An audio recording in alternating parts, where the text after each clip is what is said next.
I am going against the current here. I know the entire community is saying tinnitus is going away, which it's not. Even in the proposal, it's not going away technically. It's just being changed. And I know that's going to rub people the wrong way, but if you disagree with that, read the proposal, then come back and talk to me, and then I'll talk to you. Okay.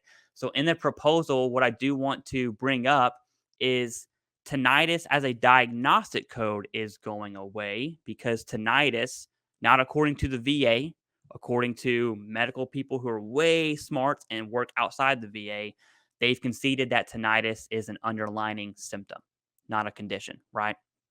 And so with that, the VA kind of hop on board. They said, "Yep, all right, let's. This is what the current studies show. Let's go ahead and propose this change." So that's where we're at right now.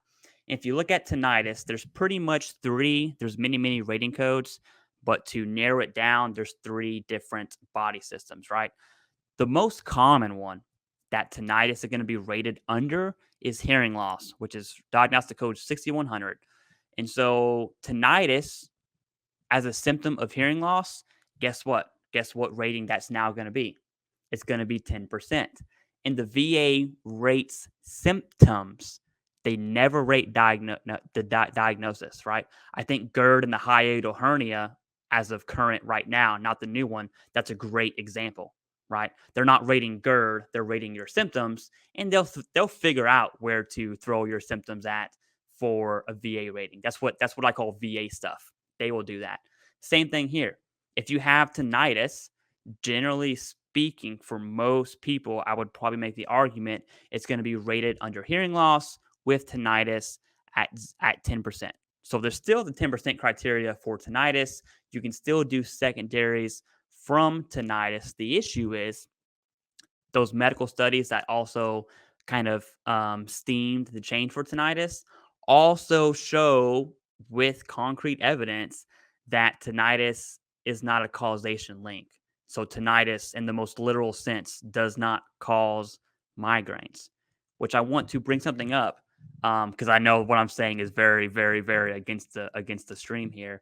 That doesn't mean it can't be service connected, right? So PTSD does not cause sleep apnea, but you can still get sleep apnea secondary because of aggravation, right? That's the claim you want to make. So anytime I hear people say, tinnitus causing your migraines, I'm like, whoa, let's take a step back and let's look at the evidence. What is your evidence indicating that your tinnitus aggravates your migraines? And that's a much, just seeing it from that perspective puts you in a framework to gather the correct evidence, so to speak.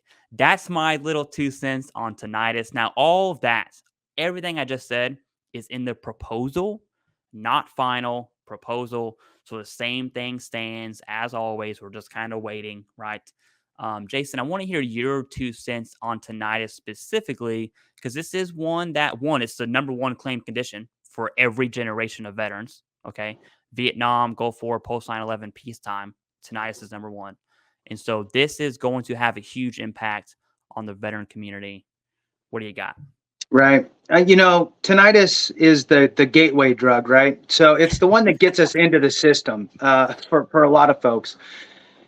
It's hard to not prove that you don't. It's hard to prove that you don't have it, right? So it's one of those things where it's like, you know what, I do. It comes, it goes. Everybody pretty much knows. And it was fairly easy with the. There was the list that came out with all the MOSs that, highly likely or moderately likely. And if you fell into those buckets, it made it a lot easier. It wasn't a guarantee, but it was pretty easy to get those tinnitus claims in at 10%. And yes, you could always throw in for secondaries. And if you get it documented right, you can end up getting some secondaries on it. Am I a fan of them eliminating it? Not really. I agree. Now, I would be okay if they said, okay, look, instead of getting rid of it completely, let's just make it a 0, right? Like it's just a 0, like it's there. We know it's there, and we document it. And that way, if you're able to then leverage a secondary off of it, cool, you still can. I am glad to know that it is still there under hearing loss, but you can have tinnitus and still be able to hear well. So you could still go into the little machine and click the button and get all the beeps right and be within the normal range. Because guess what? The rating schedule for hearing sucks ass.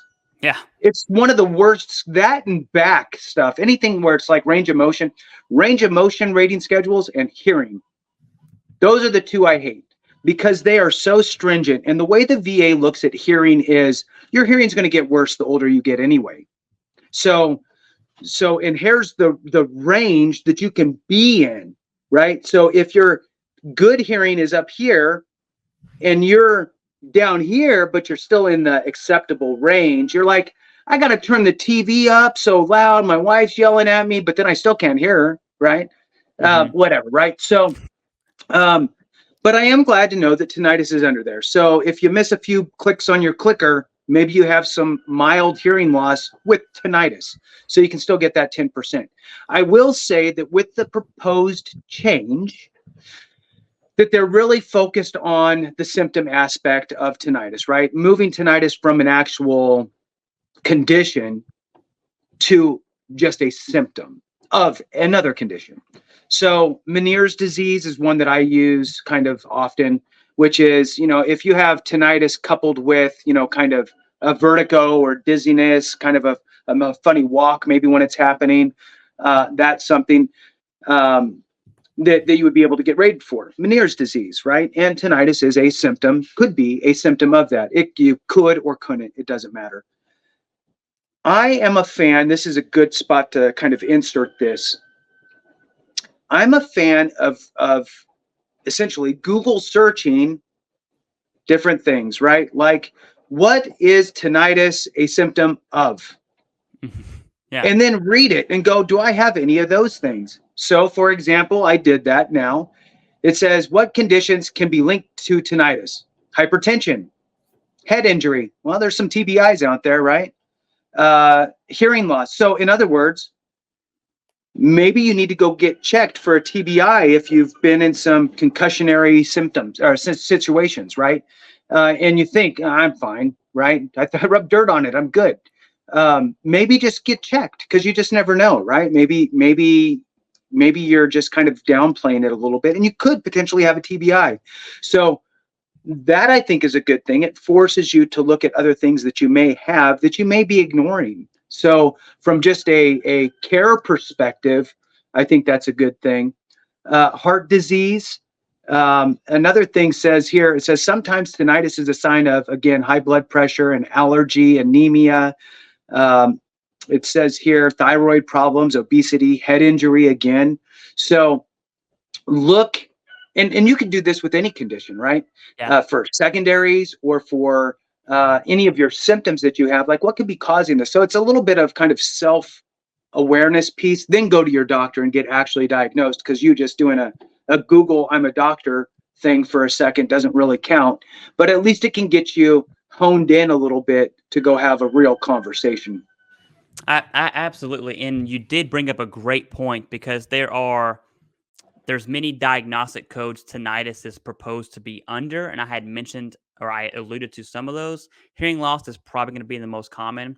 The second one is peripheral vestibular disorders, which is basically vertigo or dizziness or Can you nausea say from it again? dizziness. Peripheral vestibular disorders, right? I can't say it. Yeah, so like a good, if you ask, hey, do I get dizzy? I can tell you this. So I am rated for that as well. If I get in an elevator, I can tell you right now, I got about 3 or 4 floors, or my whole day is just nauseous, right? Um, Sometimes to the point of vomiting. So if you get car sick, if you take an Uber and you get car sick, hey, that's something. Okay, that is something. It's really linked to like micro TBIs. I don't want to go too deep into it, but it's like you said, right? If you are an artilleryman or a mortarman, if you shoot 1,000 rounds and they go With the boom, yeah. And you know what? Individually, that's nothing. But a right, 1,000 times of your brain rattling, and then yeah, 10 years go by, that rattle, it's gonna do something. Okay. And so that's basically what the studies are showing. That's like the layman version of it. But that's what these studies show. So tinnitus is proposed to be roped under hearing loss, to be roped under vertigo, and then the third one are the TBI like conditions, or not just TBI, but neurological, like the entire Yeah. neurological system, right? So is tinnitus going away? Technically, the answer is yes. Can it still be rated at 10% as a symptom? That answer is also yes. And remember, these proposals could be in your favor. So if you're at 10% for tinnitus and you do get in the elevator and you get nauseous, well, vertigo, and I'm just going to say vertigo, it's really just peripheral vestibular disorders. Vertigo is rated at 10 and 30. And so if the tinnitus goes into effect, you are diagnosed with vertigo and you meet that 30% criteria.